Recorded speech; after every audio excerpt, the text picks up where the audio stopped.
subscribe. Like and subscribe. Like and subscribe on the way in the door, my people. I hope you all are having a truly, truly fantastic day today.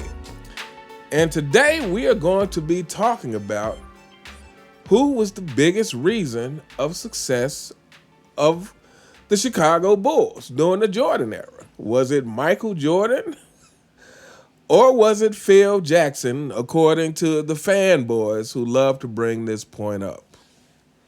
And we're going to keep this video short. But as we all know, one of the points of contention between Michael Jordan and Jerry Krause is Jerry Krause pretty much wanted more praise.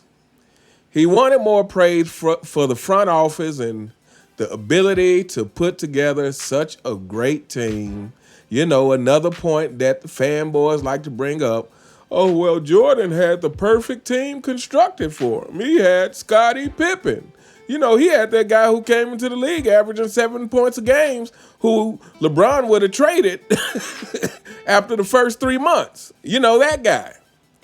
And but yeah, Jerry Krause, you know, wanted more praise, wanted more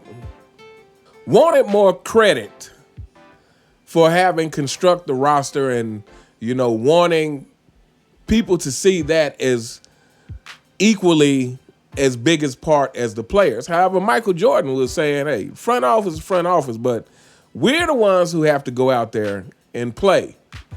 And on that, I totally 100% agree with Michael Jordan. If you follow my channel long enough, then you know the way I feel about coaching. And let me make no mistake, I'm not trying to take any credit away from the coaches. But to me, the most important thing a coach can do is getting everyone to believe in their system.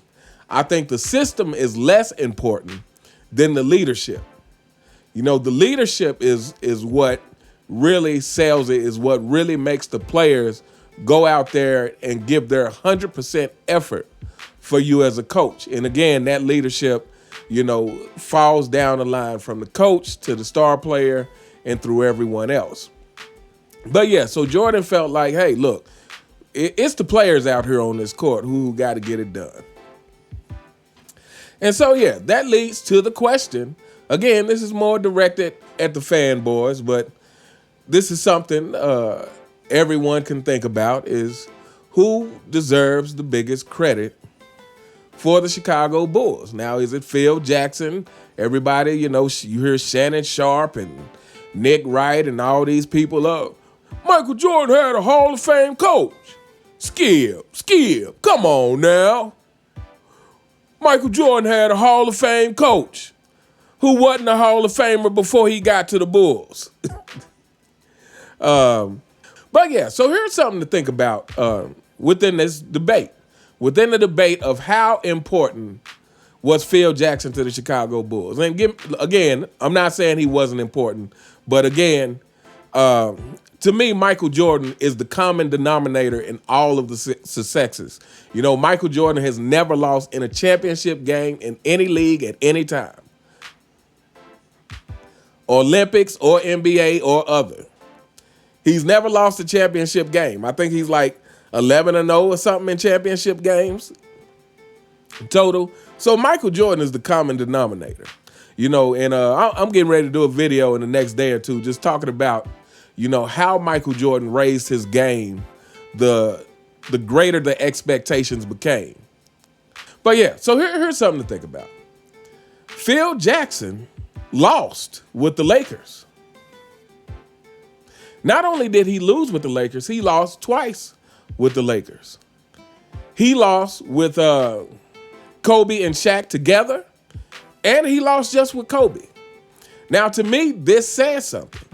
It says a couple of things. It says if Phil Jackson was this phenomenal coach that everybody says he is, and again, I'm not saying he's not great. Phil Jackson is a great coach.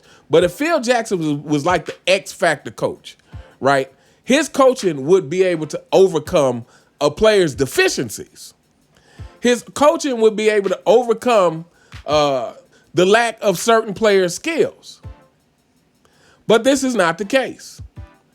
And again, to me, not only does this point to the fact that Michael Jordan is the X factor, because Michael Jordan is 6-0, because Phil Jackson was 6-0 with Michael Jordan, this also points to the fact that Michael Jordan is also the greatest of all time, over Kobe and Shaq.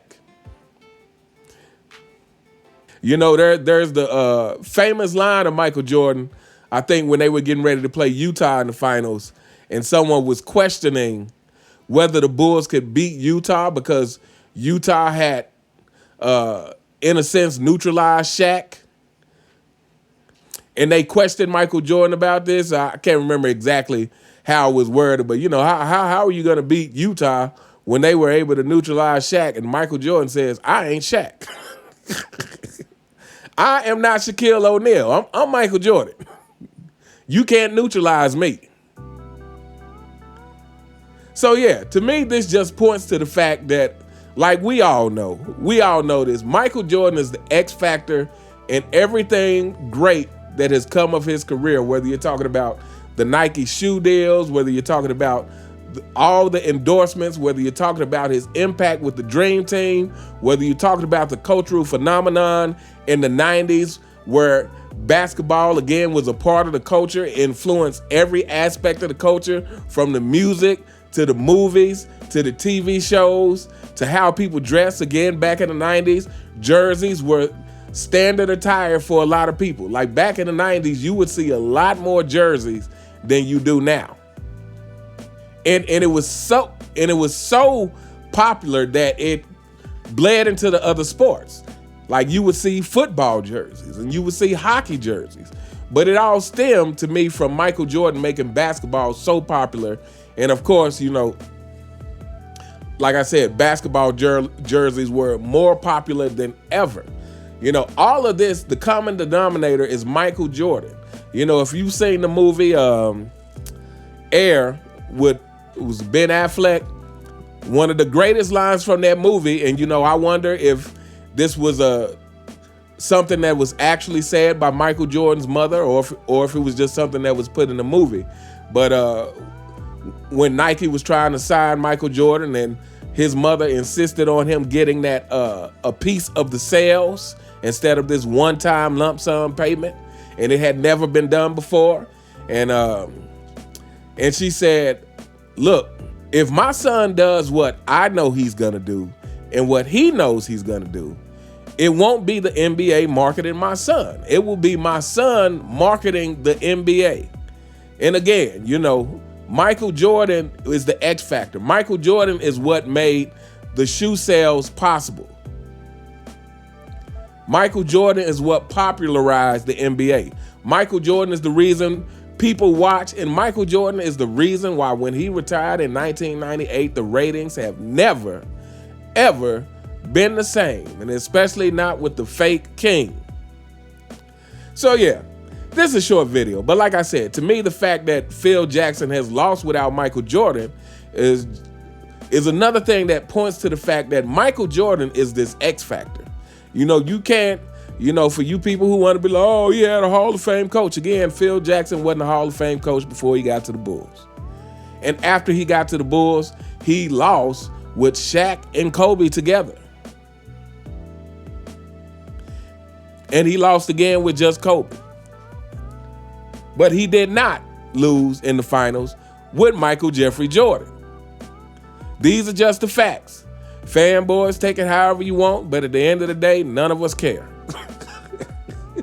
Anyway, we're going to hold up here. Let me know what you guys think in the comments. Do you think the fact that Phil Jackson lost when he didn't have Michael Jordan is evidence of the fact that Michael Jordan is the X factor in this? Yes, Phil Jackson is a great coach, but Michael Jordan is the X factor. If Phil Jackson coached LeBron, he would have 0 championships.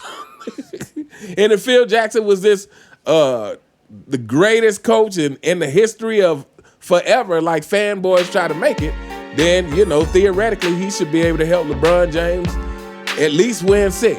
But nobody can help LeBron James. Not even Phil Jackson. But anyway, let me know what you guys think in the comments.